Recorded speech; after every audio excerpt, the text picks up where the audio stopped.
अरे बेटा जागेश, ये क्या कर रहे हो? बाबा, मैं युद्ध लड़ रहा हूँ। युद्ध? पर किसके साथ? हमारे राज्य के दुश्मनों के साथ।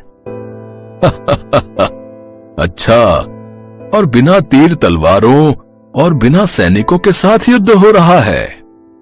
नहीं पिताजी, ये आलू मेरी सेना है और प्याज दुश्मन की सेना है। पर तुम्हारी सेना तो काफी कम है। हाँ पिताजी, लेकिन आप देखो ना, मेरा एक एक सैनिक 2 के बराबर है। मेरा वीर बेटा, चलो अब मैं जा रहा हूँ, शाम को आता हूँ। ये कहानी है जागेश की। जागेश 5 साल का छोटा बच्चा था। उसका परिवार राजा संग्राम सिंह के राज्य में रहता था। जागेश के पिता सब्जियों की खेती करते थे। पहले वो सब्जी उगाते और फिर राज्य में घूम घूम कर उन्हीं सब्जियों को बेचा करते थे। इसीलिए जागेश के घर में कभी सब्जी की कमी नहीं होती थी। आलू प्याज तो हमेशा भरे ही रहते थे और यही आलू प्याज जागेश के दोस्त थे। फिर उसी शाम, जागेश, कहाँ हो बेटा? बाबा प्रणाम। प्रणाम। ये देखो, मैं तुम्हारे लिए क्या लाया हूँ। लो, अब से ये होंगे तुम्हारे सैनिक। अरे वाह, बहुत बहुत शुक्रिया बाबा। जागेश ने उन सैनिकों को लिया और खेलने चला गया। काफी देर तक वो उन गुड्डों के साथ खेलता रहा, पर उसे कुछ खास मजा नहीं आया और फिर उसने वापस अपने आलू और प्याज के साथ ही खेलना शुरू कर दिया। ये देखकर जागेश के पिता भी समझ गए कि जागेश को सब्जियों से कितना लगाव है।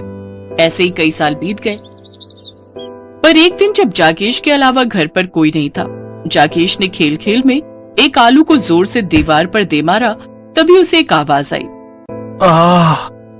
है, ये कौन बोला? अरे यार, थोड़ा आराम से खेल भाई। है आलू, क्या ये तुम बोले? मतलब तुम मुझे सुन सकते हो? हाँ, अब इतनी जोर से बोलोगे तो कोई बहरा भी सुन लेगा ना। पर तुम बोल कैसे रहे हो? अपने मुंह से बोल रहा हूँ, और कैसे? अरे यार, लेकिन तुम तो आलू हो ना। आलू हो चाहे लौकी, हम सब बोल सकते हैं, बस सुनने वाला होना चाहिए। प्याज, तुम भी? इस तरह एक एक करके घर में पड़ी सारी सब्जियां बोलने लगी। वहाँ शोर मच गया। कद्दू, खीरा, लौकी, हर कोई जागेश को पुकार रहा था और जागेश ये सब देखकर हैरान था। बस असली कहानी यहीं से शुरू होती है। जागेश में गजब की शक्ति आ गई थी। वो सब्जियों से बात कर पा रहा था। तभी जागेश के मन में एक ख्याल आया और उसने फौरन एक छोटा आलू अपने हाथ में लेकर उससे कहा, ओए आलू, तुम अभी एक हो, पर क्या तुम 2 बन सकते हो? अगले ही पल जैसे ही जागेश ने अपनी मुट्ठी खोली तो उसमें एक जैसे दिखने वाले 2 आलू थे। क्या बात है, मेरा भाई आ गया, जुड़वा भाई। फिर जागेश ने एक प्याज से कहा, क्या तुम मेरी जितनी बड़ी हो सकती हो? बस इतनी सी बात, ये लो। इतना कहते ही प्याज का आकार बढ़ने लगा और वो जागेश से भी बड़ी हो गई। फिर उसने भिंडियों की तरफ देखकर कहा, भिंडियों, तुम वहाँ पड़ी पड़ी क्या देख रही हो? चलो एक काम करो, जरा मुझे दौड़कर दिखाओ। जागेश का इतना कहना था कि सारी भिंडियां झोपड़ी में इधर उधर भागने लगी। अब तो जागेश की खुशी का ठिकाना ही नहीं था। हालांकि इस जादू के बारे में उसने किसी को नहीं बताया और इसी तरह कई साल बीत गए। जागेश अब बड़ा हो गया था। उसके पिताजी का देहांत हो चुका था और उनकी जगह अब जागेश पूरे राज्य में घूम घूम कर सब्जियां बेचता था। एक शाम जब जागेश थका हुआ अपनी चारपाई पर लेटा था, तभी एक आलू आकर उसके पेट पर बैठ गया। क्या यार, सुस्त कहीं का, चलना खेलते हैं। नहीं भाई, मैं बहुत थक गया हूँ। अब तू भी सो जा, सुबह जल्दी चलना है। साप्ताहिक बाजार है तो देर नहीं होनी चाहिए। अगले दिन जल्दी उठकर जागेश बाजार में पहुंच गया। उस दिन लोग भर भर कर सब्जियां ले रहे थे। जागेश की भी अच्छी कमाई हुई, लेकिन तभी उसने 2 सैनिकों को आपस में बात करते हुए सुना। अरे जितना सब्जी अनाज लेना है ले लो, युद्ध शुरू होने वाला है। पता नहीं बाद में क्या मिले और क्या ना मिले।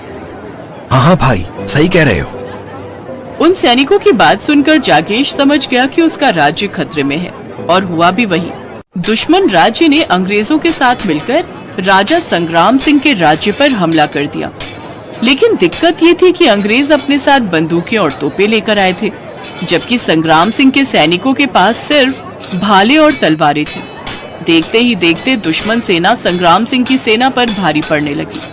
ये देखकर जागेश राजा से मिलने पहुंचा। महाराज की जय हो। हाँ बताओ, तुम मुझसे अकेले में क्यों मिलना चाहते थे? महाराज, आप अपनी सेना पीछे कर लीजिए, अब सब कुछ मैं संभाल लूंगा। वैसे भी हमारे बहुत से सैनिक शहीद हो चुके हैं।